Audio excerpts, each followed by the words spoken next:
കണ്ണൂർ കൊട്ടിയൂരിൽ കൃഷിയിടത്തിലെ കമ്പിവേലിയിൽ കടുവ കുടുങ്ങി. പന്യാമല കൃഷിയിടത്തിലാണ് കടുവ കുടുങ്ങിയത്. വനംവകുപ്പ് ഉദ്യോഗസ്ഥർ സ്ഥലത്തെത്തി. കണ്ണൂർ കൊട്ടിയൂർ പന്യാമലയിലാണ് ഇന്നലെ രാത്രിയോടുകൂടി കൃഷിയിടത്തിന് സമീപത്തായി സ്ഥാപിച്ച വേലിയിൽ കടുവ കുടുങ്ങിയത്.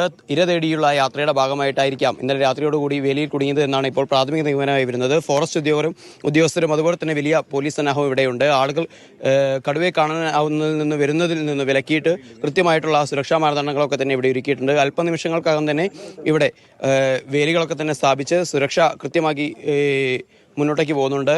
അല്പനിമിഷങ്ങൾക്കകം തന്നെ ഇപ്പോൾ മയക്കുവെടി വെച്ച് കടുവയെ കീഴ്പ്പെടുത്താനാകുമെന്നുള്ള പ്രതീക്ഷയിലാണ് ഇവിടെ എല്ലാവരും നിൽക്കുന്നത്.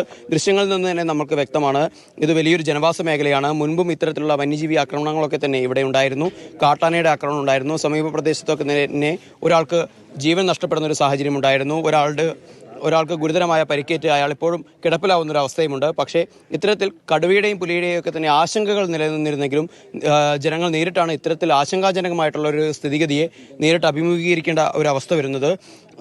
തീർച്ചയായും എന്തായാലും എല്ലാ തരത്തിലുള്ള ഇപ്പോൾ കാണാം ഉദ്യോഗസ്ഥർ അവിടെയുണ്ട്. മയക്കുവെടി വയ്ക്കാനുള്ള തോക്കും മറ്റ് അടിസ്ഥാന സൗകര്യങ്ങളൊക്കെ തന്നെ ഒരുക്കുന്നുണ്ട്. ജനങ്ങളെ കൃത്യമായും ഈ സ്ഥലത്ത് നിന്ന് മാറ്റി നിർത്തുന്നുണ്ട്. ഈ ദൃശ്യങ്ങളിൽ നിന്ന് നമുക്ക് വ്യക്തമാണ് കേവലം 30 മീറ്റർ മാറി ഈ കാണുന്ന ഈ ചെടിയുടെ താഴെ തന്നെയായിട്ടാണ് ഇപ്പോൾ കടുവ നിൽക്കുന്നത്. ഇപ്പോൾ നമ്മൾ കാണുന്നുണ്ട് തൊട്ടടുത്ത് തന്നെ കൃഷിയിടങ്ങളുണ്ട്, ആളുകൾ താമസിക്കുന്നുണ്ട്. ഇത്തരത്തിലുള്ള സജ്ജീകരണങ്ങളും കാര്യങ്ങളൊക്കെ തന്നെ ഒരുക്കിയാൽ മാത്രമേ ജനങ്ങളോടൊക്കെ തന്നെ പോലീസും ഫോറസ്റ്റ് അധികൃതരും ഒക്കെ തന്നെ അഭ്യർത്ഥിക്കുകയാണ്. ഇത്തരത്തിൽ ഇവിടെ ഈ പ്രദേശത്ത് നിന്ന് മാറിക്കഴിഞ്ഞാൽ മാത്രമേ ഇത്തരത്തിലുള്ള ഒരു മിഷനുമായി റെസ്ക്യൂ മിഷനുമായി അവർക്ക് മുന്നോട്ടേക്ക് പോകാൻ സാധിക്കുള്ളൂ. കാരണം മയക്കുവെടി വയ്ക്കുന്ന സമയത്ത് നിലവിൽ തന്നെ ഇപ്പോൾ ആ ഒരു കുരുക്കിൽ കുടുങ്ങിയതിനു ശേഷം കടുവ ഒരു ആക്രമണ സ്വഭാവം കാണിക്കുന്നുണ്ട്. അതുകൊണ്ട് തന്നെ ഏത് നിമിഷവും അത്തരത്തിൽ കടുവയുടെ ഭാഗത്ത് നിന്ന് ജനങ്ങളുടെ ഭാഗത്ത് നിന്ന് ചെറിയ തോതിൽ തന്നെ ഒരു പ്രകോപനം ഉണ്ടായിക്കഴിഞ്ഞാൽ കടുവയുടെ ആ ഒരു റിയാക്ഷൻ എങ്ങനെയുണ്ടാവും എന്നുള്ളതിൽ നമ്മൾക്ക് എത്രത്തോളം നമുക്കത് പ്രവചിക്കാൻ കഴിയുമെന്നുള്ളതിന് പരിമിതികളുണ്ട്.